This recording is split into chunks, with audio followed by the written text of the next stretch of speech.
E Jesus disse assim também, ó, no mundo tereis aflições. Então, o que a gente aprende aqui ao meu entendimento? Não adianta você ficar orando, rezando, pedindo a Deus se você não fizer a sua parte. Então diz aqui, esforça-te e tem bom ânimo. Nós temos que fazer a nossa parte. E o Jesus disse que teremos aflições, mas ela vai passar quando você bota a sua fé em ação, crê em Deus e faz a sua parte. A gente tem que meditar dessa forma. E Pedro, a gente retornou para a rede social, né? No Facebook, YouTube, Instagram do Sérgio Lobac. E a gente está transmitindo também aqui a nossa participação no programa, tanto no Facebook da Rádio Nova Friburgo FM, quanto também do Sérgio Lobac. Então no Face, no YouTube, no Instagram, curte lá, participa com a gente, manda pergunta para a gente responder na próxima segunda aqui. Será um prazer, Pedro. Muito bem, nós chegamos a falar na semana passada sobre a taxa de incêndio, que ia terminar, acabar, não. Eu pelo menos vi agora a rádio ali, a Thaís com mais de 8 taxas de incêndio.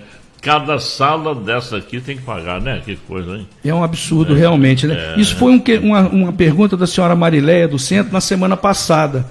E eu fiz uma pesquisa e realmente, ó, a Alerj aprovou uma lei no final de 2021 revogando essa cobrança. Mas eu não achei... o governador ele tem que sancionar para poder virar lei. Eu não achei nem se ele vetou ou se ele sancionou. Se ele vetar, o projeto de lei retorna para a Alerj e os deputados podem derrubar o veto e aí a lei entra realmente para fazer o papel que ela tem que fazer, que é tirar essa cobrança. E no Supremo tem várias decisões considerando que é inconstitucional a cobrança dessa taxa de combate e prevenção a incêndio. Ele não poderia ser tributado como taxa, Pedro, por se tratar de serviço geral indivisível relacionado à segurança. Então tem decisão da ministra Carmen Lúcia de 2019. Em 2021, no ano passado, a Light questionou a constitucionalidade da cobrança no Tribunal de Justiça do Rio e o tribunal deu a liminar a favor da Light. Então o cidadão, assim, nesse entendimento, você pode entrar na justiça questionando isso, a chance de ganhar ela é real. E isso acontecendo, você pode pedir também os últimos 5 anos, né, que você pagou essa taxa indevidamente, já que, segundo o Supremo, trata-se de uma lei inconstitucional, Pedro. Então nós ficamos de fazer o levantamento para dar a resposta à senhora Marileia e estamos fazendo. Tá bom. Tem alguma proibição aí da gestante dirigir? dirigir? Então, na semana passada, lembra que nós falamos é melhor dirigir de chinelo ou descalço? E nós demonstramos que a lei proíbe o uso de chinelo e descalço você pode dirigir. E aí, ao término do programa, o Girlan, que está aqui com a gente, né? Agora participa todos os dias aqui do programa do Pedro. É o produtor do programa. Pois é, então. E ele me fez uma pergunta bastante pertinente. Ele falou, ô Sérgio, e a gestante, ela tem proibição de dirigir? Então, veja bem, ela não tem no Código de Trânsito brasileiro a proibição de gestante dirigir. Agora, olha que interessante. O artigo 28 do CTB diz assim, ó, o condutor deverá a todo momento ter domínio de seu veículo, dirigindo com atenção e cuidados indispensáveis à segurança do trânsito. Então, cabe à gestante, Girlan, dentro desse contexto, porque a gestante ela pode ter hipotensão, ela pode ter hipertensão. Então, mais uma vez, a mulher vai ter que assumir esse protagonismo e entender se ela tem condição ou não de dirigir para não provocar um acidente que pode trazer consequência grave para ela. Eu até, assim, sou leigo, né? Estou falando no meu senso comum. Se ela estiver no final da gestação, até para usar o cinto é complicado, né? Então, vocês, mulheres, prestem bem atenção, converse com o seu médico, sempre conversando com o seu médico que está te acompanhando no pré-natal. Doutor, eu posso dirigir, não posso? Primeiro é buscar a saúde e a segurança dos bebês que vocês estão carregando, que é um privilégio de Deus que só as mulheres têm, mas que, acima de tudo, você pense no próximo. Trânsito é isso, né? É você dirigir pensando no próximo que também está ali naquela rua, naquela avenida. Exatamente, Girlan. Eu queria que você falasse sobre a lei que garante atendimento de psicólogos na rede escolar municipal ou estadual. Isso, nas escolas públicas. Isso, e principalmente agora, Pedro, essa lei ela é bastante pertinente. Ela é de 2019, a Lei 13.935. São equipes multiprofissionais com serviço de psicologia e serviço social também. Nós estamos aí caminhando, se Deus quiser, para o fim dessa pandemia, mas as nossas crianças, os nossos adolescentes viveram uma situação que nós mesmos nunca tínhamos vivido, né? Esse recolhimento, você tem que ficar em casa. Então isso realmente tem afetado muito. Eu não sou psicólogo, mas tenho amigos que são, e eles dizem que aumentou muito a quantidade de pessoas procurando o atendimento desse profissional. E nós temos uma lei que eu aprovei quando estava na Alerj, Pedro, que trata da nomofobia. O que é nomofobia? É a dependência pela tecnologia. É a pessoa, quando sai de casa e esquece o celular, parece que largou um pedaço do corpo em casa, tem que correr para buscar. E a minha lei vai nessa linha aí de psicólogo nas escolas públicas do estado do Rio de Janeiro. Ainda não foi colocada em prática. Esse é o problema do Brasil, né? As leis existem muitas. Agora, que se coloca em prática são poucas. E essa lei vem no momento adequado. A gente tem que fazer valer o nosso direito e cobrar dos nossos gestores para que os psicólogos e os assistentes sociais eles possam visitar as escolas e acompanhar os nossos alunos. Mas tem lei que não pega, não cola. Pois é, mas aí nós temos que pressionar para ela pegar. Eu vou falar até morrer isso aqui, a lei da sacola plástica. Não cola. Ela vai e vem, todo mundo usa o saco plástico, vai lá. Essa desgraça dura 180 anos debaixo da coisa. É complicado. É verdade, complicado, né? E tem mercado aí que está cobrando aí 8, 10... tem uns que cobram, exatamente. 10 centavos. É o extra aqui, esse extra aqui. É o mercado extra, mas eles perguntam, o senhor está a fim de pagar a sacola plástica? Dá opção ao consumidor. Dá opção, dá vontade. Esse dia eu falei, não, eu vou levar no bolso aqui tudo que eu estou comprando. É brincadeira, né? Mas no passado a gente usava aquelas sacolas para ir na tinha, né? No patuar, né? O famoso embornar. Nós temos que voltar com essa cultura que é bom para o meio ambiente. Eu vou fazer. Em casa a gente adotou isso. A Natasha faz isso. Ela já tem as sacolas, ela leva. E lá ela põe nas sacolas dela pouquíssimas sacolas de plástico. Exatamente. Bem, eu queria falar dos planos de saúde. Eles podem cobrar preços diferentes devido à idade? Então, Pedro, pode até 60 anos. A partir de 60 não, porque fere o Estatuto do Idoso. Essa pergunta é muito pertinente. Eu nunca tive plano de saúde. Eu sempre falei aqui. E imagina se eu tivesse tido o dinheiro que eu teria perdido até hoje, né? Que eu não uso médico praticamente. Você está igual o Sérgio. Eu só vou para, como se diz, para exame de rotina. Fazer o exame de rotina, que é muito bom. Então, os planos de saúde, eles podem cobrar, de acordo com a faixa etária, até os 60, para não ferir o Estatuto do Idoso. Quer dizer que se eu quiser agora, então, fazer um plano de saúde, eu posso... mas você já vai ter um preço que já é maior do que do jovem. 2.000 e cacetada. Exatamente. Isso afogenta muito os idosos. E a expectativa de vida crescendo, graças a Deus por isso, aí que os planos de saúde ficam mais atentos a essa situação. Mas veja bem, você que já tem seu plano de saúde, vem sofrendo esses reajustes, a partir do momento que você completa 60 anos, não pode mais ter reajuste, porque aí vai estar ferindo o Estatuto de Idoso. Se isso acontecer, busque um advogado, busque um defensor público e faça valer o seu direito. É isso que o brasileiro tem que colocar em pauta, Pedro. É sempre buscar o seu direito. Bem, nós vamos falar agora sobre júri, quer dizer, em cima, você sabe que houve esse julgamento aí desse menino acusado da morte das meninas e parece que o povo não gostou muito. O Roberto, vou aproveitar de uma vez, parece até que ele é estudante de Direito, ele mora aqui no centro da cidade, passou uma mensagem para 999553040 e ele pergunta, eu gostaria que o doutor Sérgio Loubach explicasse melhor o que aconteceu no julgamento de quarta-feira, júri popular. Sou estudante de Direito e tenho ouvido versões de algumas advogadas diferentes daquilo que aprendi na faculdade. Agradeço a atenção desde já. É Roberto, né? Roberto, Então, agradecer a participação do Roberto, aluno de Direito. Na verdade, já estava na pauta, porque na semana passada, como o Pedro mencionou, me parece que foi na quarta-feira. Na quinta-feira. O julgamento foi na quarta. Na quinta que eu Então deu uma repercussão muito grande, mas eu quero pedir licença. Eu não vou entrar no mérito. Eu acho falta de ética, cada profissional age de uma forma.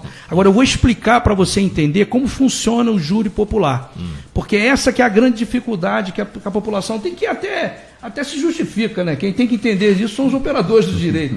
Né? Mas a intenção nossa aqui, como o programa do Pedro, o basilar é levar a informação para a população, e aí cada um faz o seu juízo, cada um analisa como deve analisar. Eu não vou aprofundar, logicamente, a intenção não é essa, mas que você possa ter uma noção de como é a sistemática.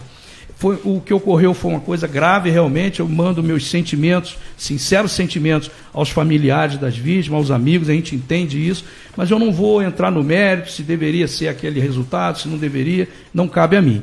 A nossa intenção aqui é explicar para todo mundo que está nos ouvindo, nos assistindo pela rede social, o que é o júri popular, como que funciona. Bom, Pedro, na verdade é o seguinte, o júri popular, ele é específico, né? Ele é específico, só crime tentado ou consumado contra a vida. Mas no final eu vou explicar quais são os crimes. Como é que funciona isso? Por que o nome é júri popular? Porque são pessoas da nossa sociedade, pessoas comuns. Comuns que eu quero dizer é o seguinte, não são operadores de direito. Existe um alistamento anual, no nosso caso aqui, como passamos de 100 mil habitantes, são em torno de 300 até 700 jurados que a Justiça pode fazer o alistamento. A lista é publicada pela imprensa com as profissões. Agora, a Justiça, Pedro, ela vai averiguar a idoneidade das pessoas. Então, a pessoa que já teve processo, já foi condenado, dificilmente ele vai fazer parte de um júri popular. Existem pessoas, cidadãos, que gostam de participar e outros que são colocados meio de maneira coercitiva, porque isso é um ato de cidadania, né, Gela? É verdade. Cada um tem que fazer a sua parte e não quer e fica torcendo para não ser sorteado. Então, para o dia do júri, são convocados 25 jurados. Então, tem lá uma lista de 300 nomes, aleatoriamente são escolhidos 25 para o dia do júri. Se o jurado faltar, ele pode ser multado de 1 e até 10 salários mínimos. Então, por isso que eu digo que existe uma forma coercitiva. Se você não for, você pode sofrer aí essa multa. Então, naquele momento, faz o sorteio de 7 jurados, que é o corpo de jurados que vai participar daquele júri. E esses jurados, eles não podem ter vínculo. Suponhamos que esteja lá um cidadão com a sua esposa, ambos são jurados, eles não podem participar do mesmo júri. Isso não pode acontecer, não pode ter vínculo e também não pode ter vínculo nenhum com o acusado. Isso é muito importante para dar a lisura. Então, como funciona isso? Fez o sorteio, saiu os 7 nomes, a defesa primeiro e depois o MP pode recusar até 3 jurados. Por isso que às vezes fala assim, mas tinha mais mulher do que homem. Isso é uma estratégia da defesa ou do Ministério Público, ou da acusação, que quem faz a acusação é o Ministério Público, é o promotor de justiça. Então, sorteou os 7. Aí você pode, tanto o promotor quanto o defensor, pedir que troque 3 sem você motivar. Você não precisa explicar por que você está trocando aquele jurado. Também, quando digo defensor, leia-se também advogado. Pode ser o defensor público ou o advogado. Existe a incomunicabilidade entre eles e as pessoas de fora. Um jurado não pode conversar com o outro, dizendo assim, eu acho que é isso, eu acho que é aquilo. Não pode, isso é proibido. E muito menos com pessoas que estão de fora. Por exemplo, existem julgamentos, a gente viu agora da Boate Kiss, que durou vários dias. Então os jurados eles vão para o hotel, cada um num quarto, não pode ficar dois jurados num quarto. Eles não têm acesso à telefonia, nada disso, para tentar fazer a coisa com a maior lisura possível. Isso está no Código de Processo Penal. Outra coisa, o advogado, Pedro, ele pode ser também um assistente de acusação. Isso é muito comum a gente ver a imprensa divulgando. Então, além de ter o promotor que faz a acusação, a família da vítima, em regra, contrata um advogado para que ele faça a assistência do promotor. Então, começou os debates, né? O promotor tem 1h30 para falar e depois a réplica de mais 1h30. E também os defensores, no caso, advogado ou defensor público. O jurado recebe a cópia da pronúncia. Isso aí as pessoas trocam muito. O nome técnico, quando está no júri, é pronúncia.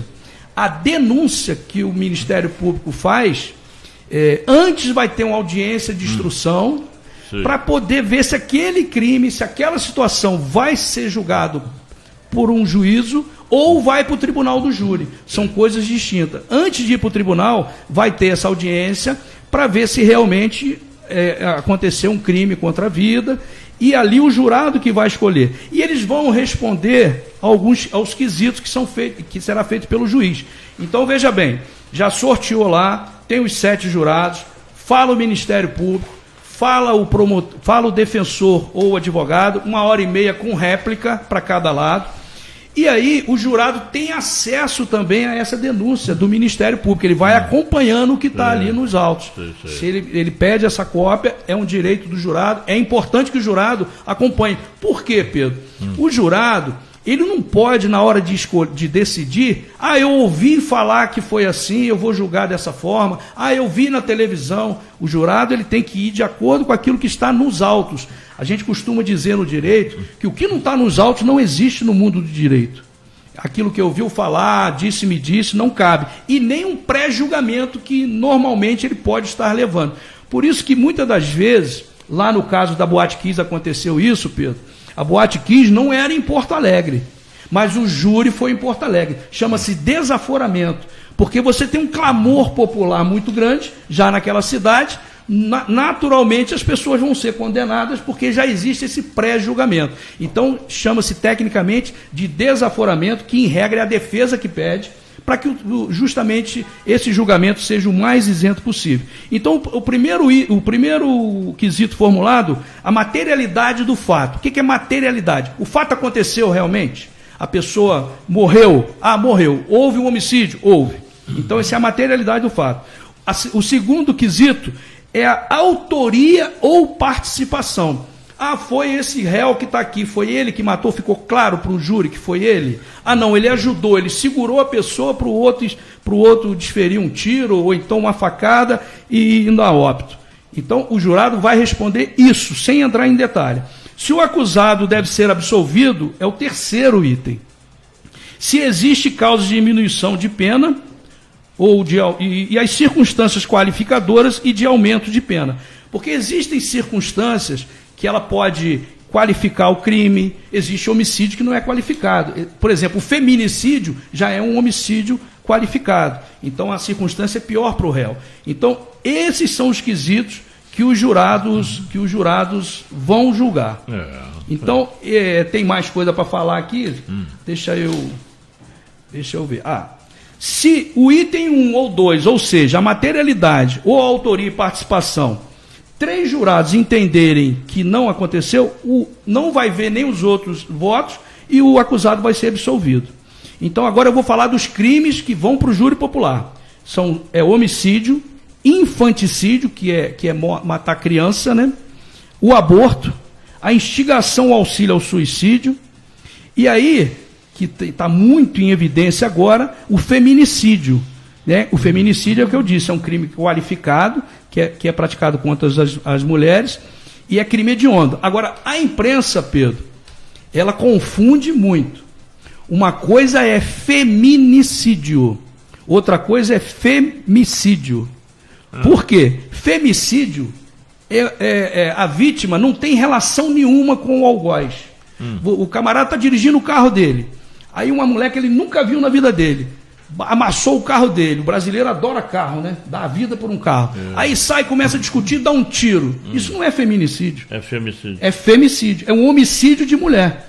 A própria mídia, ela às vezes fala isso muito errado. Trata tudo como se morreu uma mulher. É feminicídio, está aumentando. Não é. Tecnicamente, tem que ter relação. É um ex-namorado, é um ex-marido, é um ex-companheiro, ou então está dentro da família, dentro da unidade do lar. Aí sim entra como feminicídio. Mas se o cara não aceita o fim do relacionamento, ele vai e mata a mulher, isso aí... Feminicídio, porque feminicídio. Teve um relacionamento. Então, agora, uma mulher que ele nunca viu, ele matou, não é feminicídio. É femicídio. Matou a fêmea. Matou a fêmea, no caso, uma linguagem. Exatamente. Então... Isso aí as pessoas confundem muito e a gente quer aproveitar isso aqui para tirar essa dúvida. Então, é aquilo que eu falei, fiz uma passagem, muitas pessoas me perguntaram durante a semana em relação ao que ocorreu, realmente não foi o resultado que a população esperava, que os familiares da vítima esperavam, e aí eu sempre falava, gente, eu não posso entrar no mérito, eu não tenho acesso aos autos, eu não vi o que está lá. Uma coisa é o que a gente quer que aconteça, outra coisa é o que acontece. Agora, pode ter certeza, se houve um erro, os tribunais vão corrigir, né? É justo esse movimento que a família está fazendo. Eu também, se fosse um familiar meu, faria do mesmo jeito. Não me interprete mal. Mas não cabe a mim entrar no mérito, Pedro. Então, assim, a gente explicou como é que funciona, para o cidadão começar a entender, né? Então, quem está julgando... E outra coisa, a decisão do júri, ela é plena. Né? O que o jurado escolheu ali, dificilmente os tribunais mudam. Mas pode acontecer. Se julgou fora do que está nos autos, aí cabe um recurso para ter um novo júri. A gente está cansado de ver isso aí. Tá certo. Tá bom, amigo? Eu espero que eu tenha contribuído aí para tirar um pouco de dúvida das pessoas. Tem notícia do WhatsApp, Pedro Henrique? Alguma pergunta, Temos com certeza? Uma pergunta aqui da nossa ouvinte Monara. Ela gostaria de saber do Sérgio se é na Defensoria Pública que ela se dirige para fazer um pedido a um juiz para atendimento médico do filho, né? O filho dela precisa fazer um tratamento. Ela pergunta se é na Defensoria Pública que ela vai conseguir isso. Então, senhora Monara, obrigado aí pela pergunta. Olha só, o seu filho tem direito, por lei, de ter o atendimento médico, porque isso é dever do Estado e é um direito do cidadão. A senhora não está pedindo favor, não. Vá atrás do seu direito, como eu estava falando aqui. A senhora pode ir na Defensoria Pública, que fica ali onde era a antiga Nova Cor, na General Osório, por trás do Raul Sertã. Tem a Defensoria na área civil, que é o caso em questão da senhora, que é para buscar o atendimento dele, ou contratando um advogado para poder defender o direito do seu filho. Não deixa de exercer. Agora, por favor, a senhora não está indo lá pedir favor, não, é um direito seu. Vai lá, eles vão te pedir a documentação na defensoria, a senhora leva e faça isso, porque o seu filho merece. E vou reforçar mais uma vez, as pessoas às vezes confundem isso. Ninguém vai estar fazendo favor para a senhora, não. É um direito que a senhora tem. Eu estou doido para fazer essa pergunta aqui, eu estou vendo que o tempo já está... quem fizer contrabando pode perder a carteira de habilitação ou não? Pode, Pedro, pode. Essa pergunta, no passado, eu acho que acontecia mais. Tinha muita gente de Friburgo que ia no Paraguai comprar mercadoria, lembra disso, Pedro? Muita gente, né, Gelano? É verdade. E agora parece que amenizou um pouquinho, que já está comprando pela internet e tal. Então, veja bem, a pessoa condenada por receptação, o que é receptação? É o camarada que comprou a muamba. Vou falar no dito popular que as pessoas entendem melhor, né? O cara que comprou aquela mercadoria e cometeu descaminho, contrabando de mercadoria com trânsito em julgado. Ou seja, tem que julgar os recursos todos, ele perdeu, vai caçar a habilitação. Agora eu vou aproveitar aqui rapidamente. O que é descaminho, o que é contrabando? Descaminho é você trazer de outro país mercadoria que existe no Brasil. Isso é um descaminho, você foge de pagar o imposto. Agora o contrabando não. Esse cigarro do Paraguai é contrabando, porque ele não existe no Brasil. São dois crimes distintos aqui, Pedro. As pessoas confundem muito. O que é descaminho, o que é contrabando. São crimes autônomos. Vamos lá, para a gente fechar então. O empregado é obrigado a pagar o uniforme que a empresa exige? Depende. Se a empresa realmente está exigindo o uso, é obrigatório, a empresa que tem que fornecer. Agora, se for facultativo, pode a empresa pagar a metade, o empregado pagar a metade, ou o empregado pagar tudo. Agora, se for obrigatório o uso do jaleco, muitas confecções, né, é bacana de ver, tem um jaleco bonitinho.